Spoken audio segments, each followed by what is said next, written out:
Today, we are back at our home turf in the New Hampshire casinos here at Chasers playing some 2-5. We get into some ridiculously big pots, scoop in a bunch of chips our direction, attempt at barreling at some really big bluffs. This video's got it all. It's action-packed, and let's get into the action. Into the 2-5 action we go. One of the first spots with King 10 of spades in the big blind.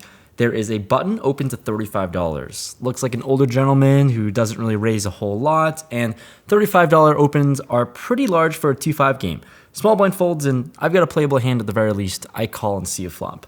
Flop comes 10-10-6. Two clubs, pretty much a dream spot for us. I check to him, and he blasts off $75 with about 300 behind in his stack. Right now, I just decide on making the call and see what develops on the turn. The turn is the ace of spades. I check once again, and he snap checks it back, making me think that he doesn't have an ace, maybe some sort of pocket pair, who knows. When the river is the 3 of diamonds, Brick City card for us, and I'm first to act, definitely gonna go for some value, so I size to $115. He snaps this bet off, I show my hand, and he does show us pocket jacks, so maybe the ace killed some of our action here, but regardless, not going to complain when we get chips pushed our way. In the next hand, we have 10-9 of hearts on the button. There's this $10 straddle out there as well, and when there's two limpers to me, I'm gonna put in a raise with a playable hand. I size to 60. We get some action with the straddler calling, and both limps call as well. So multi-way, this flop comes ace, 7, 8, 2 diamond, and a heart. Pretty good looking flop for us, being that we're open-ended, backdoor flush draw, also can rep all the incredibly big ace X's in range. Action checks to me, and although we're in position, I don't think betting accomplishes much here in this spot. Only better hands that have us completely dominated would make the calls, so I take a free card, check it back. When the turn is a board pairing 7, not the turn we're looking to see, the onion straddler now bets out small to $65. One of the Limpy Poo players make the call, and we're priced in to see our draw. Not great that it is a paired board, but still in there, I make the call as well. The river comes a brick, maybe a 3 or something. Sadly, no straight for us, and when action checks to me, we have 10 high and a dream, but I don't think we can bluff here. Doesn't seem too likely that we can get this bluff through, so I give up, check it back with 10 high, and this onion player shows pocket 5s. The Limpy Poo shows ace 10, and good for the Limpy Poo. He takes it down. In the following spots, we're in the small blind with Queen Jack offsuit with a onion straddle. Action folds to me, and I open it up to $40 here in this spot. We get the big blind and onion straddler to call, so 3 ways out of position. The flop comes ace, queen, king, 2 diamond, and a spade. Really good flop to put in a range bet and bluff, so I just size to $70 for now. The big blind gets out of the way and folds, and the onion player now decides on a raise. Not your typical sizing that you'd see, it's a min raise to $140. Pretty strange spot, as I don't think this player should have too many 2-pair combos or better, considering he didn't 3-bet pre-flop. So we hold a jack, also less likely of him having jack 10.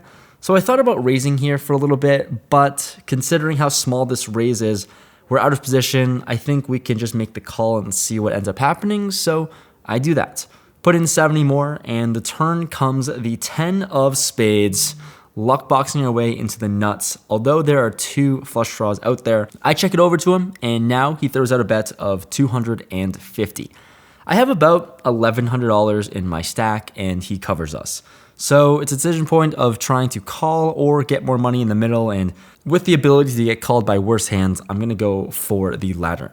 I check raise to a sizing of $700. Pretty weird, as it only leaves us with only 400 behind. And he thinks about it for a while and ultimately ends up making the fold. It's nice to check raise here and not needing to bluff and get this one through. Lucky to hit the gutter ball. After chipping up for the first few hands, we pick up King Jack of diamonds on the button this time with a straddle out there. There's a cutoff open to $35. This is the older gentleman that I talked about in the first hand. Tighter range, I just make the call on the button, and the straddler calls as well. Going 3 ways, the flop comes Jack 7 8 all spades. Not a great flop, although we do have top pair and a decent kicker. The cutoff continues with a bet of $75. This is a pretty large sizing, and I think in hindsight, I actually can be able to fold this a lot of the time with another player behind me. I have top pair, haven't played too many hands for a while so far, so let's just try to get involved here. The only issue is that our hand is going to be pretty hard to improve, whereas other hands can easily get there like straights or flush draws. Anyways, for 75, I call, and the unleon player folds, which is nice. We're off to a turn, which is the 10 of diamonds, and now he slows down with a check.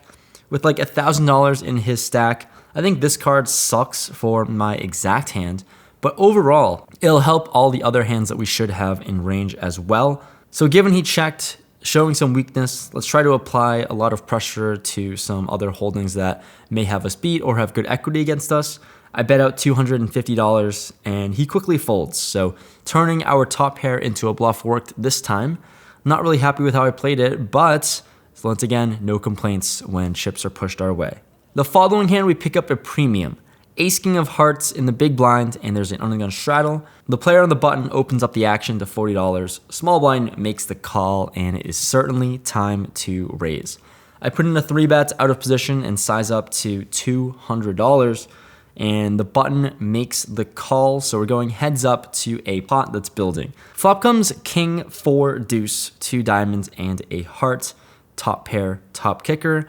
Going to be pretty nice for us. I put in a continuation bet of $150 and he makes the call. Thinks it's a fair price with only about 500 behind. So certainly gonna play for all of it. And when the turn comes the deuce of diamonds, the paired board is really nice. It's not nice to see another diamond out there, but regardless, we only have one move with him having such a small stack. I rip it all in, about $500 total, and he snap calls. Wow. Facing that snap call isn't great to see, but we're off to a river, which comes a 9. Is one pair ever good here? I show ace king, and he surprisingly mucks. So maybe he had king queen with the queen of diamonds. Who knows? But once again, picking up a pretty nice pot for this game, and we're happy to chip up continuously.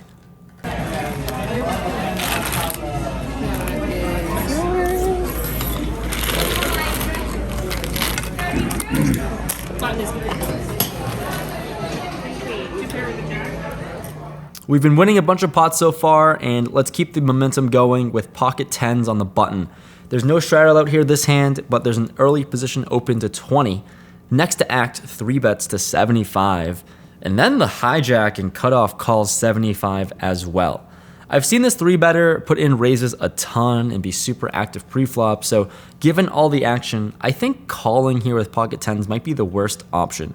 I considered folding more than set mining with 10s, so when folding seems like a valid option here in this spot with all this action, 4-betting and squeezing here would also be a lot of fun, potentially have the best hand and take down the dead money, so let's go for it. I size up to a raise to $325, and action folds to this 3-better who doesn't have too large of a stack. He rips it all in though for $525. Then the hijack who calls the 75 decides to move all in himself, and it's a smaller amount to 200, and action folds to me. I don't feel great about taking 10s here 3 ways all in, but it's only 200 more for me to call. I put myself in a pretty unfortunate situation, so oh well. We're gonna go with it. I call, and hopefully we can hold or maybe bink a 10.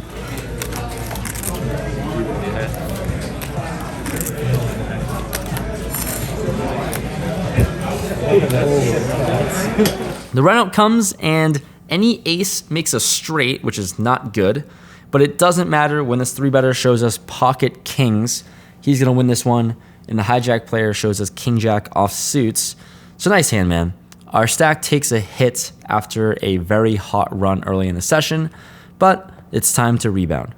Rebounding in the next hand, we pick up king jack off suit in the small blind. There's an undergun straddle out there, so 2-5-10. 2 players limp to me, and I think we can consider raising or just making the call for $10.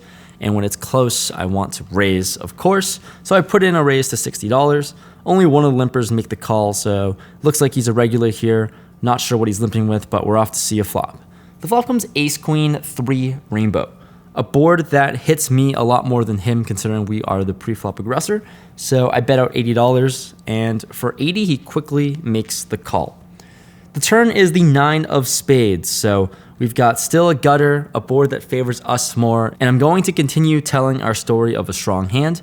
I bet out sizing to $200 this time, sizing up, and for 200 he still makes the call.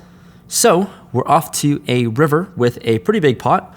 The river is the 6 of hearts. It's a total brick here, and we have king high and a dream. There are other spots where we decided to give up with bluffs, but this isn't going to be one of them. Given the action, we put a lot of one pairs in a lot of trouble as he's pretty much capped to one pair, I think, unless he has ace 6 somehow. So we can credibly rep all the stronger hands like ace queen, aces, ace king, even pocket queens. And the main hand we're hoping he doesn't have is some sort of slow played pocket 3s for bottom set, but it seems pretty unlikely. So we put him to the test and size up with a large bet, this time to $700. And now he goes deep into the tank, and it looks like he only has one pair, which is really good. He thinks about it for a while and some longer, and as more time passes, praying for a call, man. It would make both of our lives a lot easier if you let those 2 cards go into the muck. But he has other ideas. He does make the call. We show our king high proudly, and he actually shows us ace jack offsuit. So he had us dominate the whole time, but didn't expect to see that hand here as played. Kudos to him for making the call, and nice fair catch.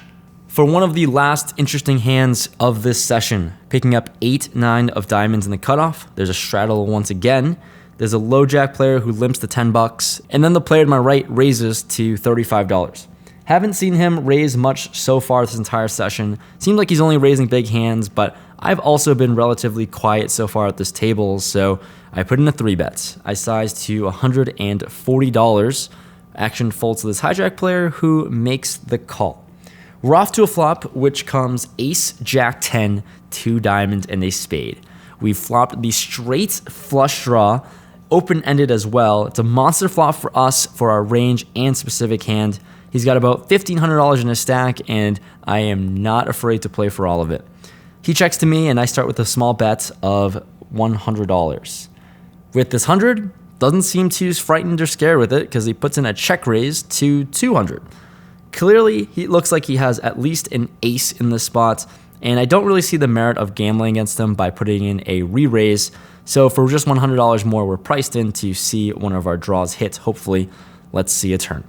The turn is the 5 of spades. 2 flush draws out there, but it's pretty inconsequential.